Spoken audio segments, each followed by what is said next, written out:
Our movie starts in a not so distant future, and it's 2034, and Ken Castle has created a brain chip that can be controlled by other people. The first application of Castle's nanics technology is used in a Sims game called Society. The game is voluntary, and people implanted with the nanics chip will be controlled by other players who will have full control of the chip people. And the people who play the game will pay to play it, and the people who are chipped will be paid for their services. And the game became an instant hit around the world and made Castle the richest man on Earth. In our next scene, we see Gina interviewing Ken Castle on her national TV show. She asks him about his new game called Slayer. Castle explains that Slayer is a shooting game where the characters are chipped death row inmates using real weapons to kill each other. And as you're assuming, of course, Gina asks him how this is moral or legal, and Castle explains that prisoners were already going to get killed and that they chose to play the game. If a prisoner survives 30 matches, they will actually be freed from prison. So basically, an awful criminal that was supposed to get the chair actually manages to kill more people, and then he somehow gains his freedom. And the government is supporting this because they're getting paid, and the people of the American public have voted 68% in favor of this game. Because who doesn't like a good game? Come on, it's an RPG game, it's real people, it's real lives at stake. It's gonna be awesome. And after the interview, an activist hacker group called Humans, with a Z, hacks the TV station, and they release a statement saying that Castle technology will be used on enslaved humans. And no one seems to listen to their warning though, because nobody cares. And this is John Tillman, and he is known to the world by his game character Kable, and he's controlled by Simon, a 17-year-old gamer, and Tillman has survived 27 rounds till now, and he only has 3 to go for freedom. And while in his cell, Tillman gets sent a picture of his wife and daughter through the door, and a woman who he can't see tells him that she can help him, and she sends him pen and paper and asks for his autograph. And then she stabs him with a small needle and takes a blood sample. Tillman's wife Angie works as a society character. Her daughter Delia has been taken by the government and given to rich anonymous foster parents. And the hacker group Humans have found a way to hack the society game. Even though they blocked use for 750,000 people for hours, Castle is not worried about them. But he is worried about Tillman getting to the finish line. And Castle wants to stop Tillman before he can reach 30 sessions, and because of that, Castle brings a mass murderer nicknamed Hackman. And Castle adds Hackman to the game, but the difference is, Hackman doesn't have a chip, and he won't need a controller. And this isn't really fair because chipped characters have one big flaw. The time it would take from a player to a character actually get the signals, basically the ping. And that small amount of time, if you have good internet,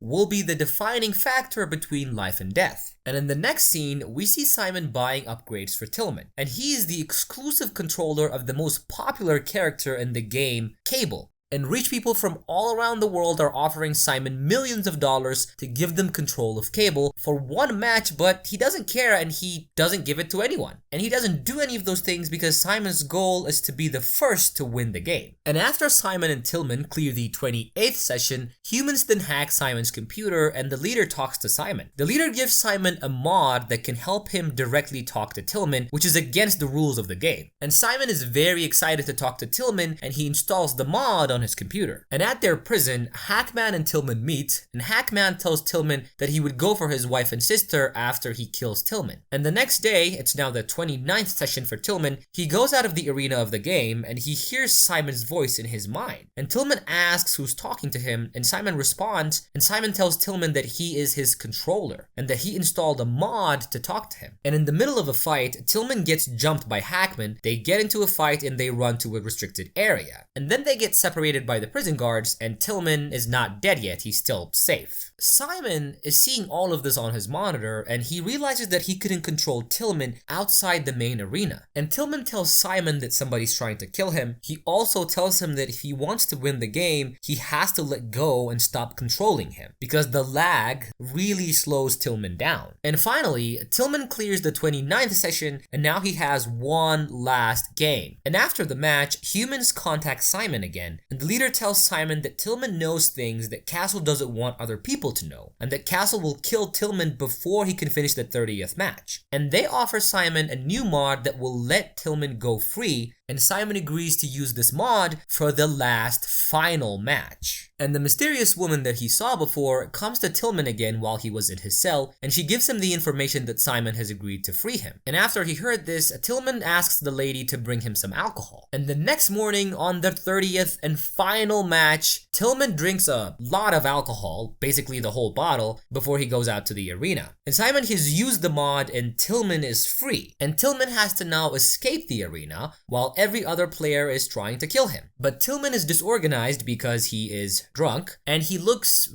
really bad. Like he looks like he's about to vomit. But even with all this confusion and disorientation, Tillman kills the people in front of him and he gets into a car garage. And then he opens the gas tank of the car and he vomits out all the alcohol that he drank earlier into the gas tank, and then he also pees inside. He gets inside the car, which now apparently has fuel, and he drives it out of the prison. So back to the movie, the guards try to follow him, but he breaks down the barrier and he escapes. And everything is like broadcasted and live streamed to the entire world. And people are pissed because they didn't get to see Kable's last match. And everybody's calling Simon a cheater for using the mod. And Gina sees the news and senses a big story for her, and she checks Tillman's record and finds out that he has a wife. And then she goes to find Angie, hoping to find Tillman there too. As soon as Tillman escaped, he goes to his old house hoping to find Angie, but he instead finds the mysterious woman that's been helping him. And she tells him that his wife is not here and takes him to her hideout where the hacker group Humans operates. There, Tillman is greeted by the Humans group leader, and he tells Tillman Castle is planning to use the next Nanix technology to control people without there being consent, which is a big no-no. Consent is important. Moving on. The leader then tells Tillman that Tillman knows how to stop Castle, and Tillman tells the leader that he doesn't know anything and that he can't really help them. And then he gets up to leave, but the leader tells him that he knows where to find his wife. Angie, who is Tillman's wife, is in Society, the game, and she's being used by a man and he is about to do another character while controlling her, but Tillman breaks the door and snaps in half the character that was going to